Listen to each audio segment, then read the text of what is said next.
자, 기도하겠습니다. 하나님 아버지, 요즘은 전 세상이 암흑의 세상일 것 느낄 때가 참 많이 있습니다. 세상이 더 어두울수록 빛이 얼마나 중요한가 저희들이 느낄 때가 참 많이 있습니다. 요즘처럼 빛 대신 주님께서 오신다는 이 성탄절 대강절이 저희들에게 얼마나 큰 힘과 위안과 격려가 되는지 모르겠습니다. 하나님 아버지, 저희들에게 빛을 주시고 저희들이 어려운 가운데에서도 빛의 눈으로 세상을 보게 하셔서 하나님 아버지 감사를 드립니다. 전에 보이지 않았던 것이 보이게 하시고, 전에 감사할 수 없었던 것이 감사할 수 있게 하시고, 전에 너무나 하찮아서 저희들이 생각도 하지 못했던 것을 저희들이 다시 기억하게 하면서 하나님께 나아갈 수 있게 하셔서 하나님 아버지 감사를 드립니다. 오늘 저희들에게 마음의 빛을 허락하여 주시옵소서. 저희들이 그 빛을 가지고 세상을 나갔을 때에 우리의 가까운 가족들, 우리 형제자매, 또 우리와 함께 일하는 모든 세상의 사람들에게 빛을 선물할 수 있는 저희들이 되게 도와주시옵소서. 지금은 빛이 필요할 때입니다. 우리가 그 빛을 바라는 한 사람이 되게 도와주시옵소서. 우리의 가정이, 또 이 나라가, 또 우리가 속한 우리 교포들이 우리 한 사람으로 인하여서 어둠의 길에서 빛의 길로 갈 수 있는 소망의 길로 갈 수 있게 도와주시옵소서. 예수님 이름으로 기도하여 사옵나이다. 자, 오늘은 창세기 35장 16절에서 29절의 말씀입니다. 창세기 35장 16절에서 29절의 말씀이고, 찬송가는 458장 너희 마음에 슬픔이 가득할 때가 되고, 말씀의 주제는 하나님의 관점으로 보자, 하나님의 관점으로 보자, 이런 그 주제로 시작을 하겠습니다. 그 미국의 전설적인 인물 중에서 행크 아론이라는 사람이 있습니다. 여러분 모르시는 분도 계실 것 같은데, 미국에서 그 베이비 루스는 백인으로서 홈런을 가장, 양키에서 홈런을 가장 많이 친 사람이고, 그 다음에 그 기록을 깬 사람이 행크 아론이라는 흑인 야구 선수입니다. 제키 라빈슨이라는 사람은 그 처음으로 흑인으로서 메이저 리그에 들어간 사람이고, 행크 아론이라는 사람은 홈런을 가장 많이 친 사람입니다. 베이비 루스의 홈런 714개보다도 더 많이 한 이 전설적인 인물입니다. 이 사람은 그 흑인이기 때문에 그 가난한 농부의 아들로 자랐습니다. 그러니까 야구 방망이도 가질 수가 없었고, 야구 글러브는 그 헝겊으로 만들었는 그것으로 연습을 하였습니다. 조금 하기 시작하기부터 이 사람이 타고 다니는 차는 방구가 나기 일쑤였고, 또 돌매질 맞기도 일쑤였고, 살해 위험도 많이 받았습니다. 이로 말할 수 없는 그런 차별을 많이 받았습니다. 이 사람이 그 시합 나가기 전에 그 야구 그 옷에다가 이렇게 사람의 그 배설물을 뿌렸습니다.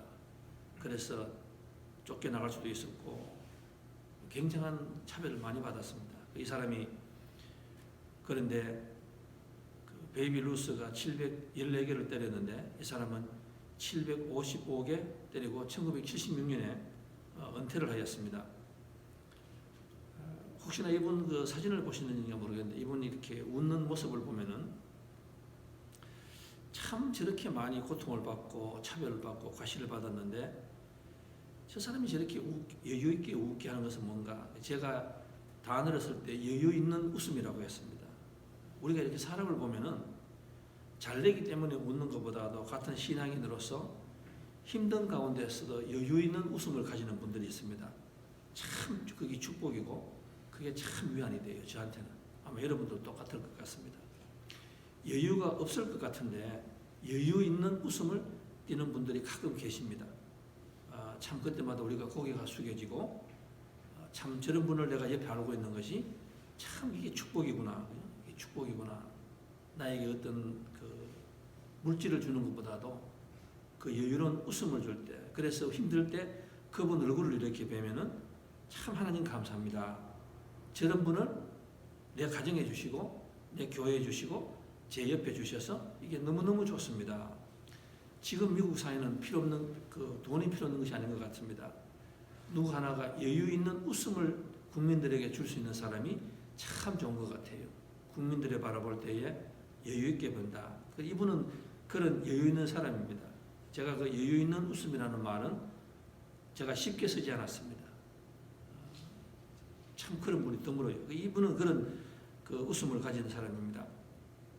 1976년 6월 달에 이분이 은퇴식을 할 때에 어느 기자가 그에게 물었습니다. 기자가 물었는데 그 말이 이분이 홈런을 때리는 것보다도 더 많은 그 사람들에게 감동을 주었습니다. 이분이 두 가지를 말했죠. 자기 그 성공의 이유는 사람이 꿈을 꾸면은 땀만이 계단을 올라가게 합니다. 매일 정신이 아득할 정도로 팔에 힘이 없고 다리가 힘이 없고 정신이 몽롱할 정도로 많은 시간을 연습에 쏟고 나면은 이상한 능력이 생깁니다. 다른 선수들에게는 없는 이상한 것이 생깁니다. 예를 들면은 투수가 공을 던지기 전부터 그 공이 커브로 올 것이냐 직구로 올 것이냐를 알게 됩니다. 그리고 날아오는 공이 수박처럼 크게 보입니다. 그 말을 했습니다. 이게 참 깊이 있는 말인 것 같아요. 우리 신앙인에게도 아마 적용이 되는 것 같습니다. 우리가 성경을 열심히 읽고 정말 묵상 열심히 하고 정말 기도 열심히 하면은 정말 설교 열심히 전하고 정말 설교 열심히 정말이라고 말했습니다. 정말 설교 열심히 들으면은 어느 날 그 말씀이 나의 가슴을 찌르고 파고든다 이렇게 말하였습니다. staying power, 오래 기다린다는 말씀이에요. 그런데 우리는 지금 어떻게 되었습니까? 우리는 모든 것이 너무 얄팍해졌습니다. 누가 누구 말을 하여도 설교를 하여도 하나님의 말씀을 하여도 사람들이 깊이를 가지지 못해요. 왜냐하면 대부분 그 말 듣고 빠져버립니다. 그러니까 문제가 오면은 이 사람은 많이 하고 나니까 조그만 공이 수박덩이처럼 보이니까 이걸 치니까 홈런이 되는 거예요. 그리고 또 이분은 두 번째 말하는 것이 뭔가 하면은 기자가 그렇게 많은 관시를 받고 그렇게 많은 차별을 받고 그렇게 많은 그 야유를 받았는데 당신의 야구 타석에 서면은 굉장히 편안해 보입니다. 그리고 홈런을 치는데 그 이유가 뭡니까? 이렇게 물었습니다. 그러니까 사람들이 기대하는 것은 뭔가 하면은 어떻게 정신을 차리고 어떻게 치면 됩니다. 뭐 이런 걸 생각했는데 이 사람은 허허 웃으면서 웃으면서 이렇게 말했습니다. 나는 타석에 들어갈 때마다 홈런을 의식하지 않습니다. 그리고 내가 그 자리에 있는 것을 의식하지 않습니다. 다만 타석에 들어설 때마다 나는 나 자신을 외야석에 앉아서 나의 모습을 바라볼 뿐입니다. 여러분 이 말씀을 가만히 한번 생각해 보시기 바라겠습니다. 내가 하는 경기 모습을 관중석에서 구경하고 있을 뿐이지요. 이렇게 말하였습니다. 이 말이 무슨 말인가 하면은 우리가 살아갈 때에 지금 나에게 일어나는 일을 너무너무 이렇게 몰두하면은 하지 말고 그때 가끔은 한 발자국 뒤로 물러서서 하나님의 관점에서 저 관중석에서 외야석에서 앉아있는 것처럼 저 높은 데서 앉아있는 것처럼 하나님의 관점에서 나의 삶을 바라보는 습관을 한번 가지면 어떨까? 그죠? 그 말씀이 이게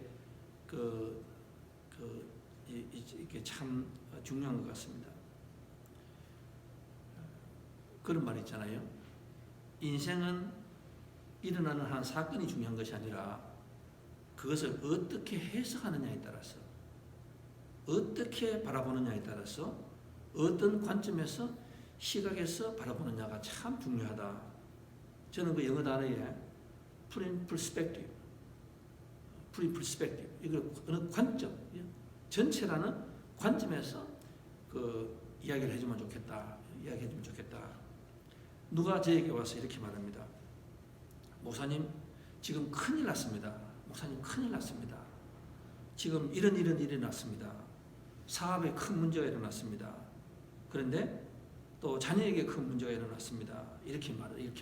그런데 저는 가끔 그때에 우리가 하나님의 시각으로 우리를 한번 바라볼 수 없을까? 우리가 한번 바라볼 수 없을까? 우리가 어떤 일이 났을 때에 왜 이것을 하나님이 이렇게 하셨을까? 우리가 많이 알고 있는 짐 칼린스라는 스탠포드 대학교 사람이 성공한 사람과 성공한 기업, 성공한 나라, 또 실패한 사람들을 이렇게 봤습니다. 그때 짐 칼린스가 이런 말을 했습니다. 자기가 성공하는 기업들을 보고 성공하는 사람들을 보니까 될 사람은 되고 안 될 사람은 아예 안 된다. 왜 그런가? 물었습니다. 그러니까 하는 말이 간단하게 나왔습니다. 성공하는 사람은, 또 성공하는 기업은, 성공하는 가정은, 성공하는 사업체, 성공하는 나라는 보니까 일이 잘 안 되었을 때는 거울을 바라보고 일이 잘 되었을 때는 창문을 바라본다. 여러분, 그게 무슨 말씀이에요? 일이 잘 되고 한 사람은 항상 보면은 잘 안 되었을 때 거울을 보고 또 일이 잘 되었을 때는 창문을 본다. 이게 무슨 말인가 하면은 일이 잘못되면 가정에서도 일이 잘못되었습니다. 어떤 자녀의 문제가 있고 재정의 문제가 있고 뭐 사업의 문제가 있고 교회도 그렇지 않습니까? 할 때에 되는 교회는 아예 실패가 없는 것이 아니에요. 일이 잘 안 될 수도 있습니다. 일이 잘 안 될 때는 거울을 바라본대요. 그 거울은 뭡니까? 거울을 바라보면은 내가 보여요. 내가 잘못했구나. 예? 저는 과학자는 아닌데 제가 지금까지 이렇게 10몇 년을 목회를 하고 또 가정을 지키고 또 제가 이렇게 60몇 년을 살면서 제가 이렇게 되는 가정들을 보고 이래 봐요. 보면은요, 문제는 다 있어요.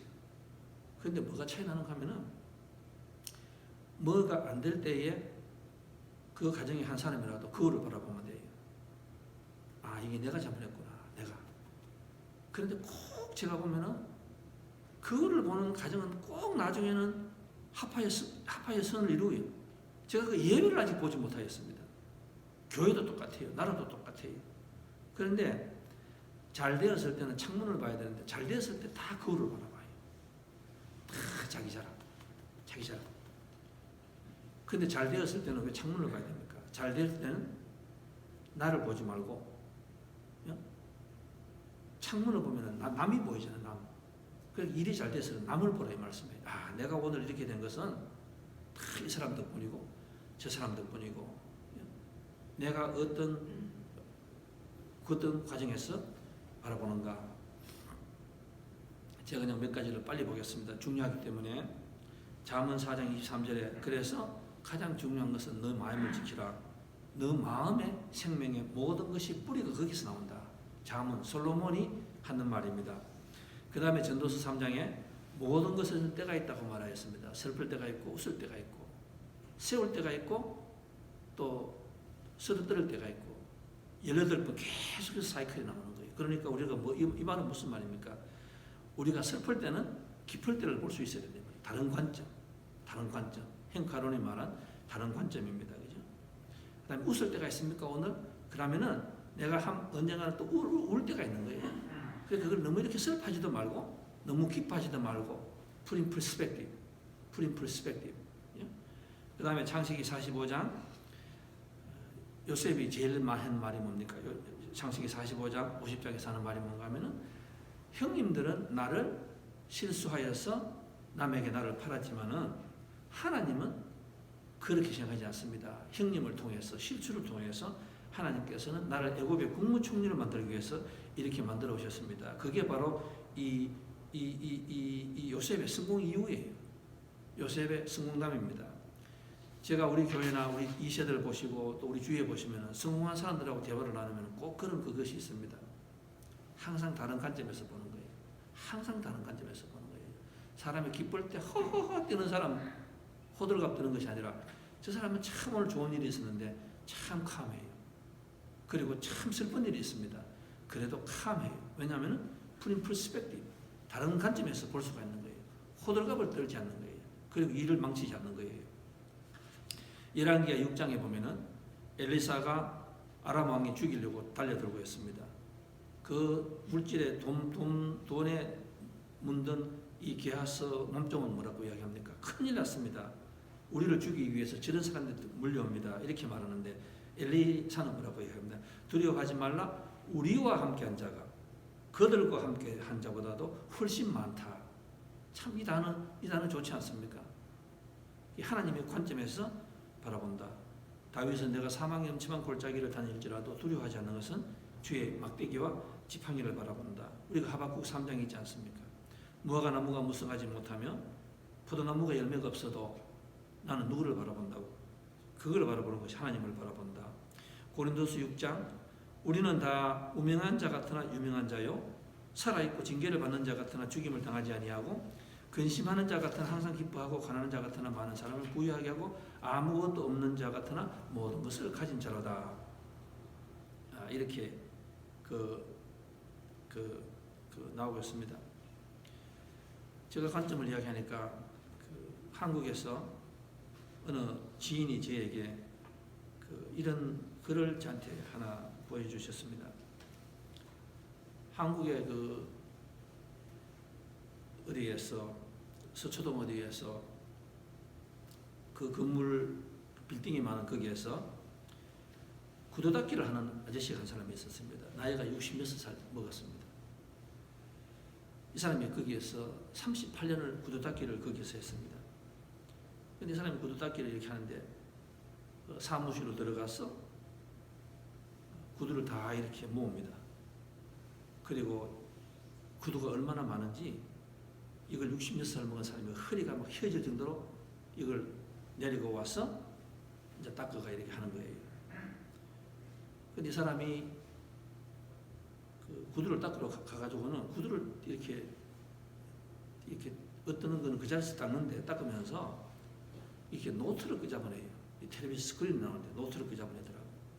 노트를 끄잡아내니까 이 사람들에게 뭘 물어봐요.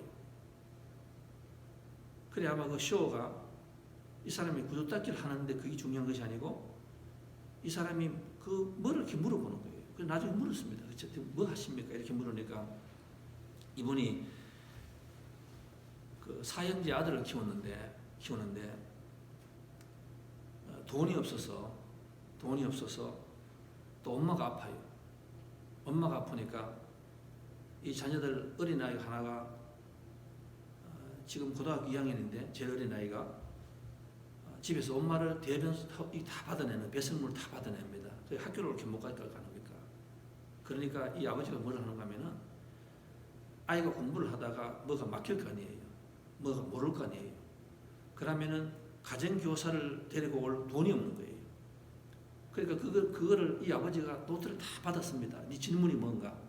그리고는 그거를 가지고 구두 닦으러 가면서 거기는 상당히 이렇게 컴퓨터 계통에 아니면 똑똑한 사람이 많은 사무실이니까 가서 물어보는 거예요. 내가 구두를 공짜로 닦아줄 테니까 우리 아들이 지금 이 문제를 가지고 고민을 하고 있으니까 문제를 풀어달라. 그럼 이 사람들이 이렇게 보고는 문제를 풀어주고 또 자기가 모르면 또 전화해서 하니까 이게 그 빌딩 전체에 소문이 나는 거예요. 아버지의 부성. 이 아버지가 어떤 사람이다. 그런데 그렇게 하는데 위에 아들 3명이 보니까 다 한국의 최고의 법대, 의대 상들을 다 들어갔더라고. 그리고 이 마지막 이야기에도 제가 볼 때는 S대학교 법대 들어갈 그는 훌륭한 성적이에요. 근데 학교를 못 가니까. 근데 이 아버지에게 기자가 물었습니다. 참 구두 닦기 힘든데 그렇게 힘들지 않습니까? 하니까 자기는 이 구두를 닦는 것이 아니라 자기는 구두를 닦는 것이 아니래요. 그럼 뭘 합니까? 하니까 내 인생과 내 자녀들의 앞날의 길을 닦고 있습니다. 아, 여러분 대단하지 않아요? 내가 나를 어떻게 바라보는가? 사람들은 그렇게 이야기하잖아요. 아, 오늘 너무 힘들다고. 아, 오늘 정말 힘들다고. 그 사람은 그 마음에 벌써 패배자예요. 자녀에게 가서 그렇게 이야기하는 거예요. 집에 가서도 그렇게 이야기하는 거예요. 너희들 먹고 살기 위해 참 힘들었다. 그런데 이 사람은 뭐라고 이야기합니까? 얼굴이 너무너무 밝아요. 너무너무 얼굴이 밝아. 그러니까 그 전체 동네에 소문이 나는 거예요. 저 할아버지를 무슨 문제가 있으면은 자기들이 서로 연락하는 거예요. 길을 닦아준다. 우리가 뭐를 바라보느냐가 참 중요하다. 오늘 제가 이렇게 말씀을 서론을 길게 했는데 오늘 말씀은 주제는 간단합니다. 오늘 창세기 35장에 보면은 야곱이 하나님의 은혜를 받고 세금성에서 자기 딸 하나가 성폭행을 당하고 죽을 뻔하였는데 하나님께서 베델로 가라 해서 베델로 가서 이제 단을 쌓아서 하나님이 새로운 이름을 주고 이제부터 너가 복을 받으리라 이렇게 말하는 거예요. 그런데 참 이상한 거는 오늘 창세기 35장 8절에서 29절 가면은 이 야곱이 복을 받아야 되는데 하나님께서 복을 주신다고 말씀하셨는데 거기에 보면 복이 없는 것 같아요. 오늘 이게 말씀 주제예요. 하나님께서는 이제부터 계속해서 복을 주고 이제부터 야곱이 그렇게 고생했으니까 복에 복을 준다고 말씀들을 하는데 8장에 가면은 35장 8절에 가면은 누가 나오는가 하면은 드보라가 죽었는데 그 죽었는 장소를 가지고 야곱이 대성통곡했다 이렇게 나오는 거예요. 드보라가 누구지? 왜 드보라가 죽은 이야기를 거기에 냈을까? 복을 주리라 말씀했는데 왜 죽는다는 말을 하고 야곱이 대성통곡했다. 드보라는 누군가 하면은 야곱이 형에게 에서에게 그 장자권을 빼앗고 도망을 갈 때 그 엄마 리브가가 자기가 시집 올 때 자기가 이삭에게 결혼할 때에 고향에서 데리고 온 몸종입니다. 몸종. 근데 이 엄마 리브가가 아들 야곱이 멀리 가는 길에 혹시나 해서 내 대신에 아들을 잘 돌보라고 아마 이 몸종을 따라 보내는 모양이에요. 그 여자가 드보라예요. 드보라. 그리고 타향살이 30년 하고 고생할 때도 드보라의 이름은 하나도 안 나옵니다. 그리고 이게 참 중요한 것 같아요. 근데 야곱이 인생에서 처음으로 가장 대성통곡했다는 말이 처음 나오거든. 야곱은 감정이 굉장히 하지만은 이 눈물이 없는 사람이에요. 고생도 하였지만. 근데 오늘 보면은 이 여자가 죽고 난 뒤에 대성통곡했거든. 자기 엄마가 죽었을 때보다 더 대성통곡했어요. 그러니까 아마 유모 이런 정도가 되는 거예요. 없어서는 안 될 사람. 항상 내 뒤에서 나를 챙긴 사람. 나를 기도한 사람. 근데 이 여자가 죽어버렸습니다. 그러면 그걸로 끝났으면 됐어요. 그러면 또 이제 복이 오겠지. 다 잘 되겠지. 이제부터는 떵떵하면서 잘 살겠지. 이제부터는 평화롭게 잘 살겠지. 이렇게 말하는데 거기서 또 그 35장에 가면은 계속해서 뭐가 나오는가 하면은 자기 아내가 죽어버립니다. 자기 아내가 그 라헬, 레아, 그 다음에 몸종 몸종 둘이 있지 않습니까? 빌라, 그죠? 그 몸종들 4명의 부인이 있었는데 이 라헬이 죽어버렸습니다. 라헬은 야곱이 이 여자와 결혼하기 위해서 16년을 14년을 고생한 여자예요. 이 사람입니다. 이 라헬이 참 그 자식을 가지려고 재산을 가지려고 그렇게 욕심 많고 하는 여자인데 이 라헬이 길에서 죽어버렸어요. 약속의 땅에 가지도 못하고 죽어버렸어요. 아들 이 베냐민 막내를 놓다가 그냥 거기서 죽어버렸습니다. 그리고 또 무슨 또 일이 또 나는 거예요. 그럼 이제는 야곱이 복을 받게 되었습니까? 아니에요. 그 아들 중에서 하나가 있었는데 그 아들 르우벤이 있습니다. 이 르우벤은 그 몸종에서 빌하에서 태어났어요. 자기 엄마가 아버지로부터 사랑을 못 받았습니다. 그걸 이렇게 보다가 항상 아버지한테 복수하겠다. 집단 학살을 하고 그리고는 그 아버지 야곱의 몸종 여자 하나와 또 관계를 맺기 시작합니다. 그죠? 그 르우벤이 탈선을 하는 거예요. 지금 아내가 죽고 또 아들 하나가 이렇게 되었습니다. 그럼 이것으로 끝나면 되지 않습니까? 그런데 가니까 또 뭐가 나옵니까? 자기가 인생에서 그렇게 죄책감 있고 이제 성공하면은 내 아버지한테 호강하겠다 싶었는데 그 아버지가 그만 죽어버렸어요. 이삭이 죽어버렸어. 지금 계속해서 죽은 일이 나오는 거예요. 자기 엄마 대신에 있던 여자가 죽고 아내가 죽고 아들 하나가 탈선을 하고 집단 학살을 하고 그 다음에 자기 아버지가 죽어버리는 거예요. 자기 평생에 아버지하고 이 성공했는 재산을 가지고 이 자녀 가지고 한번 효도 한번 하려고 그랬는데 아버지가 죽어버렸습니다. 그리고 성경 35장 마지막에 가면은 거기 12지파 이름이 나와요. 그러면 이제 이렇게 결론을 하면 되는 것 같습니다. 우리가 인간의 눈으로 보면은 이 창세기 35장은 슬픈 일이에요. 그런데 이 창세기 35장은 가만히 보면은 저와 여러분의 삶이에요.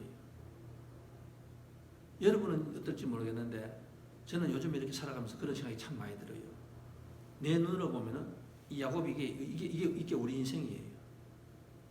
언젠가는 우리는 죽음을 맛봐야 돼요. 언젠가는 또 아픔을 맛봐야 돼요. 언젠가는 재산도 내가 그렇게 애지중지하던 자식들 또 이것만 있으면 된다고 하는 재산 이것만 있으면 성공하겠다는 요즘 한국이나 전 세계 정치들 보면 똑같은 말 아닙니까? 이것만 있으면 되는 거예요. 누가 뭐라 해도 이것만 있으면 되는 거야. 그렇게 하고 있는데 때가 되면은 내 사랑하는 사람도 가게 되고 슬픔도 있게 되고 인생에는 오늘 이 외성에서 이 사람들 죽는 이야기를 이렇게 할까?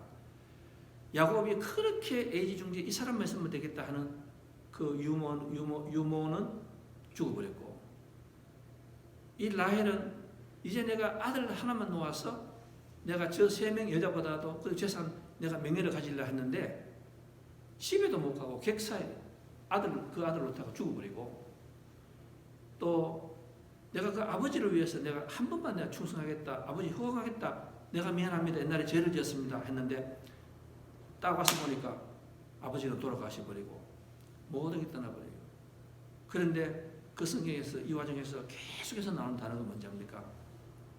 야곱은 슬퍼하면서 그 자리에 주저앉는 적이 없어요. 제 말씀은 주제가 끝이 이겁니다. 주저앉아서 안 했습니다. 유모가 죽고도 새벽에 일어나서 갈 길을 가고 또 자기 아내가 죽어도 묻고 슬퍼하지 않고 또 가는 거예요. 또 이런 사고가 났습니다. 그래도 거기서 이놈 죽고 내 살자 막 난리치지 않습니다.